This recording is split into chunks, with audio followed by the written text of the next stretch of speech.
What if, in a single moment, your life was turned upside down not because of something you did, but because someone pointed a finger and decided you were guilty?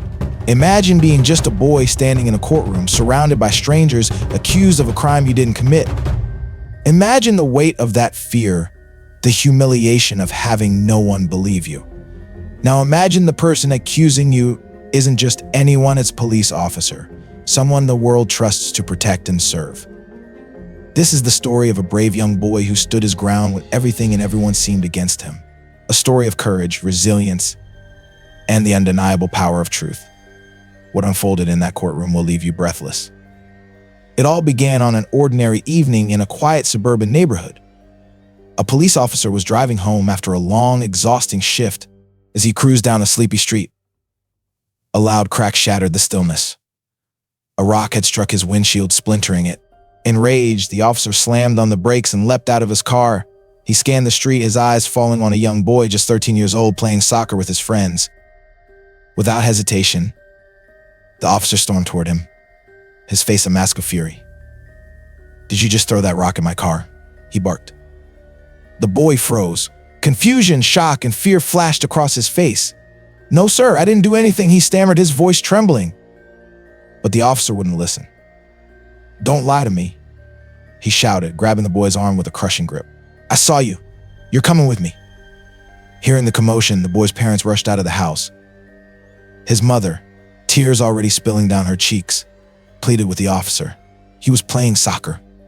Please, he wouldn't do something like this. But the officer's mind was made up.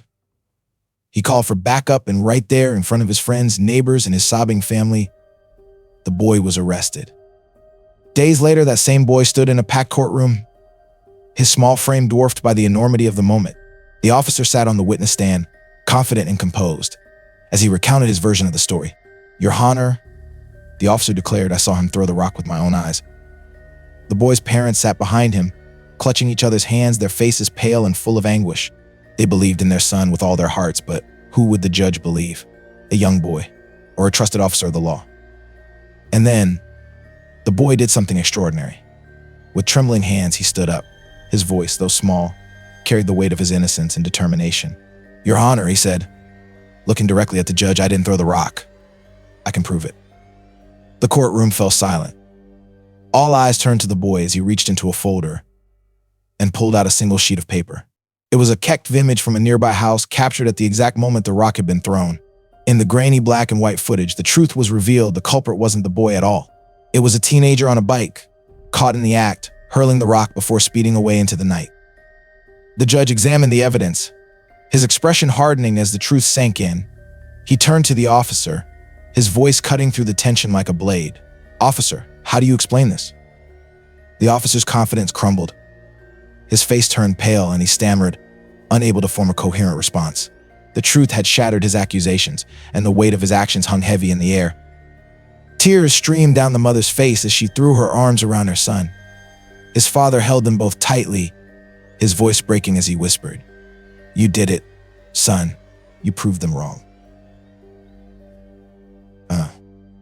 But this story didn't end with relief, it ended with accountability. The judge condemned the officer's reckless actions, calling them an abuse of power that caused unnecessary trauma to the boy and his family.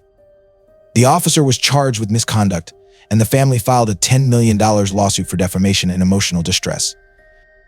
That day, the boy didn't just defend himself, he became a symbol of courage, a reminder that truth can prevail even when the odds are stacked against you. His bravery inspired everyone in that courtroom and beyond. How many others have faced false accusations, silenced because they lacked the strength or resources to fight back? How often do we judge too quickly, placing trust in authority without demanding accountability?